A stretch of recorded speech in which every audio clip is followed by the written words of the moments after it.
Welcome back, everybody. Today I'm going to teach you how to remove the Grammarly pop-up. If you've been working on documents and find that constant Grammarly notification distracting, this quick guide will show you exactly how to disable it, whether you're using Grammarly on your browser or through a desktop application like Microsoft Word. Let's start by opening your browser and navigating to www.grammarly.com. Once you're on the home page, go ahead and sign into your account if you haven't done so already.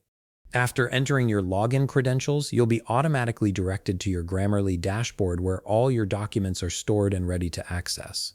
Now that you've successfully signed in and your documents have loaded up, removing the Grammarly pop-up is actually a pretty straightforward process.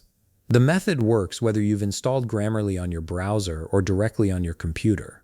For this tutorial, we'll focus on the local app version, specifically working with Microsoft Word, but the same principle applies across different applications. Here's where the magic happens. Look towards the bottom right corner of your screen where you'll typically find the Grammarly icon sitting in your system tray. This small icon is your gateway to controlling how Grammarly interacts with your applications. Right-click on this icon and you'll immediately see a context menu pop up with several useful options at your disposal. From this context menu, you have complete control over Grammarly's behavior. If you want to close the app entirely and stop all notifications, simply click on Quit Grammarly.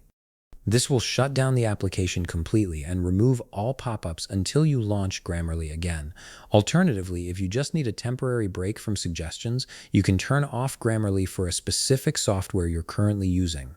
There's also an option to disable Grammarly suggestions for 1 hour, which is perfect if you're working on something that doesn't require grammar checking but you plan to use it again soon. And there you have it. You've successfully learned how to manage and remove those Grammarly pop-ups that might be interrupting your workflow. Whether you choose to quit the app completely or just pause it temporarily, you now have the control to work without distractions. If you found this video helpful, please leave a like, subscribe, and see you in the next video.